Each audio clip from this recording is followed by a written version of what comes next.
오늘 정경심 교수의 결심 공판이었었죠. 1심에 지금 구형이 나오고 좀 있다가 재판장에 정경심 교수에 대한 선고가 내려올 텐데 오늘은 막 구형까지만 한 것 같습니다. 근데 징역 7년 그리고 지금 벌금은 9억 원. 그러면서 검찰이 하는 말이 이게 최순실의 국정농단과 유사하다. 이 구조를 도대체 이걸 어떻게 받아들여야 됩니까? 이거 자체가 아니 그러니까 저도 보고 아니 이게 징역 7년 이게 7년을 받을 수 있는 어떤 피해자가 있는 것인가 라임이나 이런 것처럼 어떤 피해자가 있는 것인가라는 것도 저는 의구심이 있고 그리고 벌금 9억이라는 것도 참 말도 안 되는 소리라 생각하고 있고 검찰이 그 말한 것 중에 하나가 조국 전 장관은 과거 SNS에서 재벌 기업 오너에게 노블레스 오블리주를 지키라고 하지 않겠다. 뭐 그러나 법을 지키라고 했다. 뭐 이렇게 말을 했다는데 한마디로 이렇게 말을 했으면서 그렇게 행동하지 않았으니까 과중 처벌 뭐 이런 식으로 뭐 표현하는 것 자체에 좀 법을 잘 모르니까 근데 정경심 교수의 검찰에서 말하는 게 다 진실이라고 하더라도 이렇게 나올 수 있나요? 저도 지금 막 이거를 오자마자 들었었는데 오자마자 듣고 지금 깜짝 놀래가지고 징역 7월이나 이런 거를 잘못 들은 게 아닌가라고 막 지른 거죠 지금. 생각이 드는데 일단 세게 부르고 보는 거죠. 이게 지금 보니까 기소 내용은 결국은 그 동양대 총장명의 표창장을 위조하고 뭐 그런 거잖아요. 무슨 자산운용사 관련해서 뭐 허위 컨설팅 계약 체결하고 횡령한 혐의인데 이런 거 가지고 징역 7년을 구형했다는 것 자체가 조금 이거 너무 과하다는 생각이 들고 그다음에 저번에 우리 뭐 제자랑 좀 하면은 2016년도에 그 박근혜 대통령 국정농단 관련해 가지고 대검찰청을 항의 방문했던 포크레인 기사가 있어요. 네. 제가 그거를 중앙지검에서 변론했었는데 그때 그 특수공무집행 방해 치상이어가지고 전체 한 6두 정도 나왔었거든요. 기본형이 단기 3년 이상의 위정형이었는데 네. 검사가 한 5년을 구형했었어요. 네. 거기 뭐 손괴되고 뭐 다치고 그거 어마어마했었는데 근데 그런 분은 실질적으로 뭐 2년 정도밖에 안 나왔습니다만은 이거 문서 위조 하나 했다고 그래가지고 진영 7년 구형하는 거는 뭐 이건 진짜 아마 뭐 역사에 남을 일이 아닐까 싶어요. 지금까지 수사 과정 자체도 역사에 남을 일인데. 그러니까 검찰이 혀가 좀 길었습니다 오늘. 그러니까 혀가 길다는 건 그만큼 할 게 없다는 소리에 가깝거든요. 이런 소리에서 조국 전 장관의 인사 검증 과정에 많은 의혹이 제기되면서 이 사건 수사가 시작됐다. 시민사회의 요구에 따라 갖다 말하면 그거 있잖아 사준모 이런 거잖아. 요구에 따라 살아있는 권력을 수사한 사건으로 국정농단 사건이 있는데 그 사건과 유사한 성격이다. 이 사건은 학벌의 대물림이자 부의 대물림이며 실체적으로는 진실은폐를 통한 형사처벌 회피다라고 하면서 생각을 한번 해보시자고요. 정경심 교수의 꺼내서 어떤 게 이런 식의 검찰이 혀를 길게 뽑아야 될 내용이 있냔 말이에요. 제가 이거 봤을 때 딱 그 한마디 떠올랐는데 이제 사자성어 경강부회. 그렇지. 그러니까 되지도 않는데 갖다 붙이는 그런 거 같고. 아전인수. 거기까지 인수해?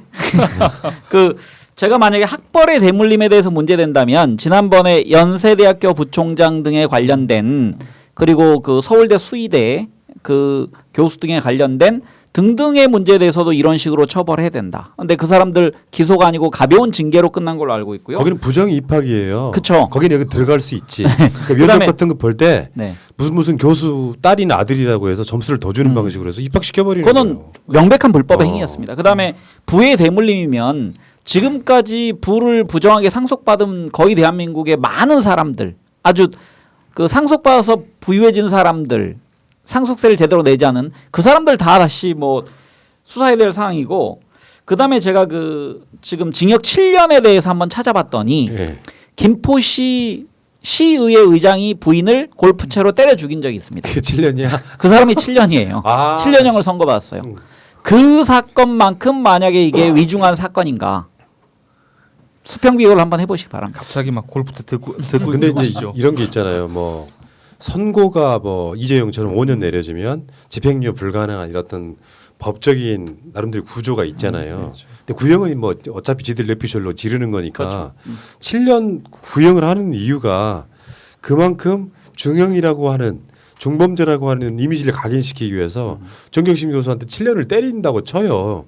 근데 이게 나는 이해가 안 가는 게 그래도 이 법을 집행하는 사람 나름대로는 자기들끼리의 그 평균적인 어떤 시야라는 게 있고 시각이라는 게 있잖아요. 수준. 근데 그런 사람들이 봤을 때는 정말 제가 그렇지 않아도 이 보도가 나오자마자 한 두 군데 전화해봤는데 대부분 다 황당해하고 있더라고요. 아니 구속돼 있는 것 자체도 저는 이해가 안 되는데, 그러니까 이명박도 나와 있었잖아요. 구속 적부심 통해서, 그러니까 보석을 신청해서 나와 있는데 저는 처음에 구속이 되기도 했었고, 그 다음에 이게 과연 이렇게 구속 기소될 사안인가? 그러니까 검찰이 자주 활용하는 거 있잖아요. 기소유예. 뭐 이 정도 돼야 되는 거 아니야? 아니면은 뭐 벌금형 정도. 그러니까 많아봐야 한 유죄라고 뭐 인정된다고 30만 원, 50만 원 정도 나와야 될 형벌 같은데 이런 사람에 대해서 인신 구속까지 했었고 그 다음에 징역 7년 정말 대단합니다. 여기 지금 처음에 아까 말한 그 사춘모 등에 의해서 시민사회 요구에 따라 이게 고발이 돼도 좀 더 정확히 말하면 법이 살아있다면 기각사항이에요. 아니 하다못해 그 뭐냐 국회법 어겨가지고 국회의원들 대거 카메라 다 뭐냐 CCTV 몇 테라급으로 다 동영상 있는 것도 그냥 몇 명만 넘기고 나머지는 뭐 직결 심판인가요? 뭐 이런 식으로 벌금 이런 식으로 넘긴 검찰들이 진짜 이거 있지도 않 뭐 있는지 없는지도 모르겠는데 그걸 가지고 7년을 재판을 한 것도 웃기고 7년을 구형한 것도 진짜 예. 아니 마치 그 방금 전에 그 SBS 단독 말씀하셨는데 그냥 땡땡 처리해가지고 그렇게 머릿속에 넣어버리잖아요. 네. 검찰도 마찬가지로 다 생각하지 마라. 중범죄야 7년 이런 의도가 아닌가. 그러니까 이건 이유 문제니까 나중에 이제 떠나서. 물론 여기에 네, 판결을 내리겠지만 이거는 그냥 언론 플레이라고 봐야죠. 그러니까 우리가 수사했던 것의 정당성을 주장하기 위해서 우리는 이렇게 위중하게 보고 있다. 그렇죠. 그러므로 이 정도 7년을 구형할 정도의 사건이기 때문에 우리는 그렇게 철저히 수사를 했던 것이다라고 지금 자기들 면피할 그렇죠. 방향을 찾고 있는 거죠. 역설적으로 말하면 지금 와가지고 그렇게 수사했는데 한 저기 뭐야 벌금 500만 벌금 500만 해주세요 이럴 수도 없잖아요 또. 그렇죠. 자기들의 모든 사활을 걸었는데 네. 또 우리 예상되지 않습니까? 예를 들어서 거의 무죄에 가까운 정도의 판결이 나오면 이제 국민의 짐은 장악된 사법부가 그 중재를 모른 척하고 지금 무죄에 가까운 판결을 내렸다 이렇게 몰아갈 가능성이 되게 높아 보이는데 정경심 교수에 대해서 이런 식으로 재판을 해놓고 지금 이제 와서 어떻게 보면 있잖아요. 명확하게 어떠한 죄목이 무수한 이유로가 아니라 앞에 혀가 길었다 그랬잖아요. 조국 장관은 뭐 부의 대물림이고 뭐 학벌의 대물림이고 요 혀가 길었다는 것 자체가 이 7년이라고 하는 구형이 얼마나 얼척없는지를 그냥 그대로 보여주는 그런 느낌이 아닌가 싶고요. 오늘 재판에서는 지금 방청객 중에 한 분이 막 아까 제가 말한 그 혀를 길게 뽑으니까 검사가 뽑으니까 뭔 개소리 하냐 뭐 이런 식의 얘기가 있었나 봐요. 바로 이 사람은 구금시켜 버렸습니다. 아니 얼마나 어처구니가 없으면 거기다 대놓고 검사가 하는 말에 그렇게 이야기를 하겠어요.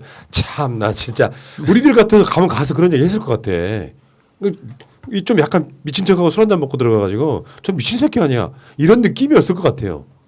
그렇죠. 그러니까 제가 뭐 잘난 척한다고 그러는데 또 사자성 하나 쓰겠습니다. 검찰은 견문 발검했죠. 그러니까 모기 보고서 그걸 잡기 위해서 검을 꺼내서 휘둘러댔는데 그 모기도 못 잡고, 그러니까 잡고자 하는 게 전혀 없었는데 그냥 미친 그 칼잡이가 돼서, 그러니까 옛날에 망나니처럼 망나니 짓 한 겁니다. 거기에 대해서 방청한 분이 그 재판장 가면은 대단히 엄숙하잖아요. 그리고 판사가 이렇게 높은 단에 있어서 위압감을 느끼는 게 사실인데 이 정도 그 방청객들이 이런 한탄의 소리가 나올 정도면, 탄성 이게 나올 정도면 검찰의 행태가 그 얼마나 정말 기가 찼겠습니까? 대한민국에 이제 망치고 있는 것 중에 하나가 전교 1위 했던 애들이 이런 식으로 한번 매몰되기 시작하면은 공감력 없이 막 지르는 거예요. 이런 놈들이 이게 이제 출세하고 싶으면 이제 줄 잘 돼가지고 거기에다가 이런 식으로 말도 안 되는 정상적인 거라 그러면 이 사건을 기소해가지고 수사를 해봤더니 사실 별건이 아니었다. 뭐 정경심 교수에 대해서 아마 제목 11개 정도 걸렸을 거예요. 근데 그중에 이런 거 있잖아. 증거 인멸 교사죄 이런 거. 제목 수를 엄청 늘렸단 말이죠. 그 늘려가지고 정경심 교수 그중에 하나만 걸려라. 이런 식으로 지금 수사를 해왔던 사람들이 이제 와서 국정농단과 유사하다. 언론들이 받아쓰기 딱 좋은 그 문맥을 하나 가져와가지고 헤드라인에 걸게끔 딱 만드는 스킬 이런 걸 정치검사라고 하는 겁니다. 여기 지금 최순실의 국정농단과 어디가 똑같습니까? 참 이게 재판장에서 실제로 구금당하는 거 보는 거는 좀 쉽지 않거든요. 네. 이 시골에 재판장 가면 소액 사건 하게 되면 막 동네 아줌마들 막 떠들고 난리 칠 때 이제 막 재판장께서 아이 그거 좀 조용히 하시라고요 하다가 정 안 되면 진짜 감시시킵니다. 조용히 하세요. 그러다가 그 정도 나오면 다 조용하거든요. 근데 여기서는 그냥 재판장님이 좀 상당히 민감하게 반응하신 것 같아요. 사실 말씀하신 것처럼 이렇게 7년 들으면 지금 우리가 들어도 좀 뭔 소리요? 황당한 소리죠. 뭐 이렇게 뭔 소리야라고 나오는 그냥 의도한 게 아니라 이렇게 나왔는데 거기서 바로 그냥 뭐 말은 여러 번 주의를 드렸는데 자꾸 재판을 방해하냐고 묵고안에서 했다고 하시고 그분은 뭐 저는 처음 했다 이렇게 말씀했다는데 근데 이번 재판장이 계속 좀 구설수가 좀 있지 않습니까? 계속 좀 그렇죠. 재판장 리스크가 예, 좀 재판장 있다고 리스크가 알려져 있죠. 있다라고 그러니까 뭐 한쪽에서는 일부러 그런 걸 수도 있다. 그러니까 너무 그전 재판장이 조금 정경심 교수한테 조금 좋게 우호적인 표현한 것도 없는데 한 것처럼 막 언론에 보도되고 하니까 괜히 공격을 당하니까 좀 일부러 더 중립적으로 한다라는 시각도 있지만 또 반대로 우리가 보기에는 너무 이거는 중립을 넘어서 좀 너무 편향된 거 아닌가라는 느낌을 받았는데 오늘 다시 한번 그런 것이 확인된 것이 아닌가. 말씀하신 것처럼 물론 뭐 판사님이 제일 거기서는 어떻게 보면 신과 같은 존재로 대우를 받잖아요. 어쨌든 들어오실 때 다 기립해서 일어나고 뭐 착석하는 것처럼. 근데 그렇다고 하더라도 너무 이거는 월권 행위를 예. 월권이라 말하면 뭐하지만 좀 그렇지 않았나 생각하고 있습니다. 지금 이게 전체적으로 큰 걸 보면 뭐 제목이 뭐 10개를 훨씬 넘어가는데 첫 번째 보면 입시 비리 그게 표창장 위조 등 뭐 어떤 활동을 안 했는데 했다고 조작했다 등 이게 하나고 사모펀드 나머지는 아까 말씀드린 것처럼 증거 인멸 고사 등 관련된 거예요. 조국 장관은 여기 비슷한 제목에 유재수 건 관련해서 감찰 무마 여기에 좀 포함되어 있는 건데 사모펀드 건에 대해서는 이미 조범동 재판에서 같은 사법부의 재판장이 이야기를 했죠. 이건 권력형 비리가 아니다라고. 그러니까 이 사건의 처음에 앞세게 시작은 권력형 비리였잖아요. 윤석열이 이야기 들은 바 조국 장관 내는 민정수석의 권력을 이용해서 사모펀드 등으로 비리가 그 당시에 그렇게 막 돌았었나 봐요. 그래가지고 조국은 장관을 하면 안 된다 라는 식으로 로비하는 과정에 사모펀드를 봤더니 안 나오니까 뜬금없이 말의 방향을 따가닥 돌려서 부산대 의전으로 가자 이런 식으로 해서 사모펀드를 털어서 거기에 부산대 의전으로에서 나왔던 4번들을 갖고 그중에 하나를 봤더니 최성해라고 하는 사람이 발급해준 표창장이 위조다라는 게 가장 큰 핵심으로 나왔었는데 사모펀드 건은 지금 저쪽에서 보면은 사실상 의미가 없는 판결이 돼버렸고 입시 비리도 인턴이네 뭐네 하지만 표창장 위조한 건이면 위조한 건 자신들이 무슨 뭐 30초면 위조가 가능하다고 해놓고 나중에 알고 봤더니 말도 안 되는 그 재연을 해 보였고요. 근데 여기에 대해서 이건 국정농단과 맞먹는 사건이야라고 하면서 구형 7년 이렇게 때리는 게 미친놈들이 아니고 뭡니까 이게. 표창장 위조도 다들 아시겠지만 공소시효 그날 그 찍힌 날 예를 들어서 오늘이면 11월 5일 딱 찍힌 날을 보고서는 그러면 그날이니까 공소시효가 오늘 끝나니까 조사도 안 하고 피의자 조사도 안 하고 12시 넘어가기 전에 그냥 기소해버린 거잖아요. 이거 말도 안 되는 행동을 해놓고서도 본인들은 잘못이 없다라고 생각하는 게 정말인지 지켜보시자고요. 이제 곧 1심 결과가 나올 텐데 그 1심 결과에 정상적인 재판부라고 하면 아까 말씀드렸잖아요. 사준모 등의 이런 뭐 시민단체라고 불리우는 사람들이 검찰이 그 말이 더 웃기잖아요. 시민들의 요구로. 에라이 자신들이 하고 싶었던 짓을 시민들 단체를 대신해서 시킨 거 아니고 그런 의혹이 있을 수밖에 없잖아. 근데 이런 재판이 이런 그 고발건이 들어왔을 때 기각하지 못하고 끝까지 가서 검찰의 결과물이 어떻게 나올지 저는 뭐 재판장 판사 리스크가 있다고는 하지만 그거를 이렇게 자꾸 외치시는 분들의 의도도 그런 거 아닐까요? 판사 당신들이 정상적인 사람이라면 이건 무죄 사항이다 이렇게 이야기하고 싶어 할 텐데 한번 지켜보시자고요. 저는 이 사건이 만약에 무죄가 나온다고 치면 검찰의 정말 검찰 자체의 어떤 국정농단으로 나중에 평가받지 않을까. 근데 저는 이제 극적인 드라마를 한번 써보면 이거는 이제 뇌피셜입니다. 욕하셔도 괜찮습니다. 그러니까 임정엽 판사란 분이 그러니까 선의로 보면 이분이 세월호 선장한테 좀 과한 그 판결 내렸던 분이잖아요. 그러니까 엄중한. 그래서 지금 이제 정경심 그 교수를 그 지지하기 위해서 오이신 분한테 좀 단호하게 하고 판결 내용은 형평성에 맞추기 위해서 무죄로 이렇게 풀어주지 않을까. 국정농단 그 판결문 할 때 처음에 네. 굉장히 불안불안하게 그렇죠. 갔다가 나중에 그렇죠. 그런 그런 거 극적 구조를 좋아하는 아니, 판사님이라고. 검찰이 너무, 말한 너무 좋은 해석이 검찰이 말한 시민들의 요구 그러니까 그 시민들의 요구가 뭐냐면 그때 우리 저희 집회했잖아요 법원 앞에서 작년 겨울에 그 시민들 몇백만 명의 시민들의 요구를 재판장이 따라가야겠죠. 아니 진짜로 보면은 실제로 패소시킬 사람들한테는 재판장이 말을 잘 들어주거든요. 아니 그러시냐고 하고 싶은 것 있냐고 물어보다가 나중에는 패소. 근데 또 이렇게 형사 사건도 깎아줄 사건 같은 경우는 막 뭐라고 하거든요. 잘할 거죠 이러면서 반성문 많이 하시고 반성하셨죠. 그러다가 이제 딱 재판할 때는 또 이렇게 편하게 판결 내주시는데 예. 그런 시나리오였으면 진짜 좋겠습니다. 제가 뭐 심리를 다 아니까. 윤석열과 한동훈은 이제 조마조마하겠어요.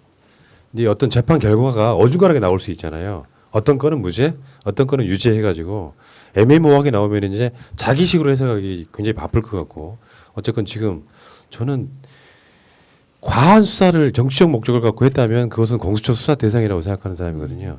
어떤 특정한 보복, 자기 자신들의 권력을 갖고 특정 사람을 인생을 망치게 만드는 정도는 공수처가 수사를 해야 된다고 생각하는 사람이기 때문에 그러니까 가장 중요한 지금 핵심 뭐냐면 시대 핵심 뭐냐면은 이 검찰의 무소불위의 권한을 어떻게 견제할 건지 누가 견제할 건지에 대한 지금 과정에 있는 거죠.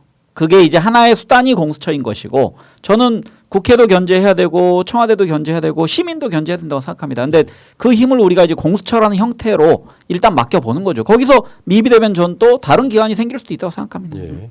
자, 지인 인사 대천명 최선을 다했으니까 좋은 결과를 기다려 보겠습니다.